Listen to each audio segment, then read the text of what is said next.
What's going on, everyone? Welcome back to my channel. Today we're talking about a newer release, Cyrano. Before we begin, let me know in the comments what your thoughts on this movie were, if you already saw it, or if you were planning on seeing it, and make sure to hit that thumbs up button if you like these reviews, as it helps me out immensely by getting my content out there. And if you're new here, I hope you consider hitting that subscribe button so you can stay up to date with reviews of new releases, older films, hidden gems, and so much more on a near daily basis. But let's not waste any more time, and let's talk about Cyrano. This stars Peter Dinklage as wordsmith Cyrano de Bergerac. Too self-conscious to woo Roxanne, played by Haley Bennett, he helps young Christian, played by Kelvin Harrison Jr., to nab her heart through love letters. This is directed by Joe Wright, and it's based on the stage musical of the same name, itself an adaptation of the original play Cyrano de Bergerac. Dinklage reprises his role from that play, which I did see by the way, and it was great. And it also features music from The National, who returned to score the music for this. It was released back in February, before getting a VOD release in March, though it did a one-week awards qualifying run in LA last year, though it only wound up getting a nomination for Best Costume at the Oscars. I know there were talks about Dinklage being a possibility for one of the Best Actor nominations this year, though unfortunately that didn't pan out. Which is a shame, as per usual for him, Dinklage is fantastic here. He is no stranger to roles where he's this brilliant but shunned outcast, as he most famously played a similar part in Game of Thrones, though this is without nearly as much of the violence as we saw there. Though unlike his role as Tyrion Lannister,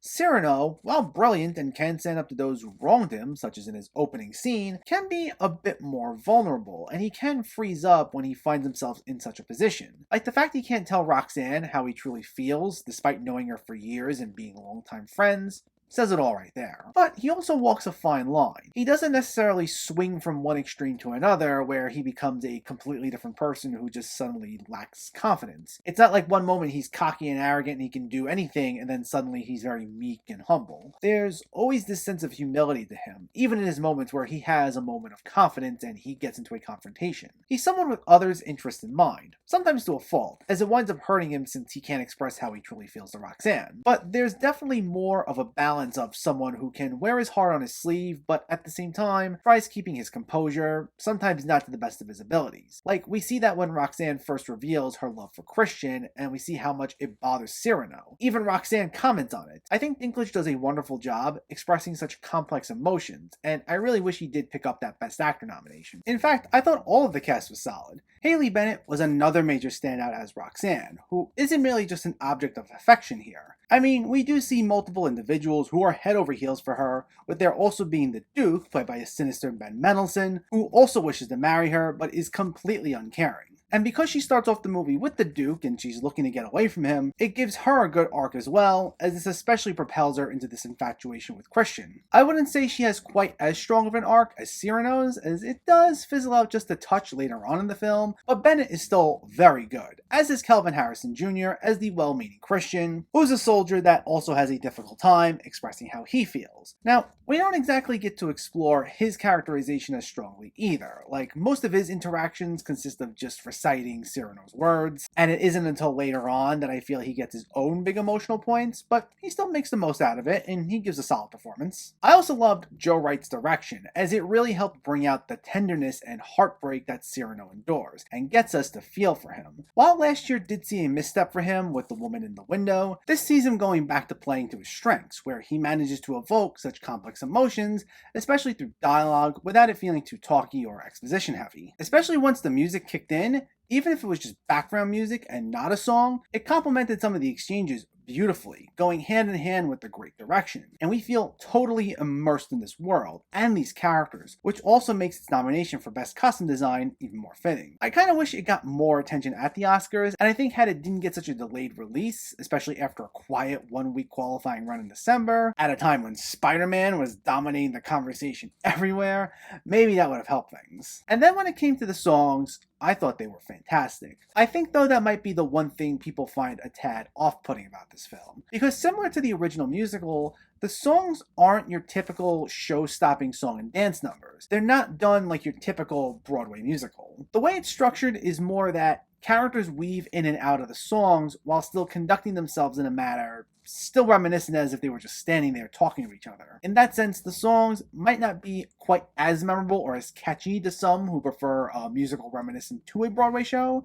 and to be honest, Yeah, maybe I don't immediately recall every single song out there myself, but I still enjoyed this structure as it was a way of getting us some great music to make for an enjoyable musical, and yet it's also a way to interestingly propel a very dialogue-driven story forward without it feeling too dry or static. All the arrangements were beautiful and complemented each of the dramatic beats well, and they didn't feel like a distraction from the story. Speaking of, as entertaining as this was, it wasn't perfect, though I wouldn't say my criticisms derailed the movie or anything. Now, I mean, I do wonder how long the charade of Cyrano writing letters for Christian could truly go on. Like, you see Christian trying to go off script at one point, and he tries to get closer to Roxanne without the use of the letters. And of course, it goes horribly wrong, as he can't muster up anything close to the same words as Cyrano. And while I get that Cyrano wanted to keep this act up because he had a hard time getting close to Roxanne himself, it was pretty clear this was not a truly sustainable plan from the get-go. Like, the jig would have been up at some point or another. On top of the fact that Christian and Roxanne's relationship is a love at first sight romance a la Romeo and Juliet, and I find just that sort of setup a little hokey, to be honest. Also, in terms of pacing, I'd say once we get to the third act, it does lose just a tad bit of steam. Christian's occupation as a soldier does play a little bit into the overall setting of the story and time period, and they choose to shift a little more into that in the final act. But it's one of those things where it results in a very sudden shift in setting that I don't think quite flowed 100%. I mean, don't get me wrong, while it does allow us to get an opportunity to explore both Christian and Cyrano more, because for much of the film we hadn't explored this side of either character, and then we have this sudden abrupt shift in tone and setting, it just didn't feel like the most cohesive progression of events. It kind of throws the momentum off just a bit if you ask me. But like I said, it doesn't derail the film altogether, and the film eventually rebounds and ends on a much stronger note.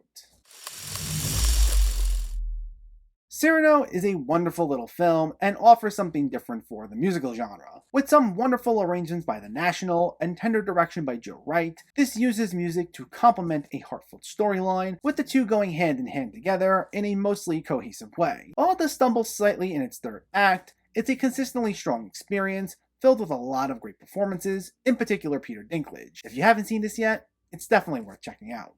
Cyrano gets an 8 out of 10.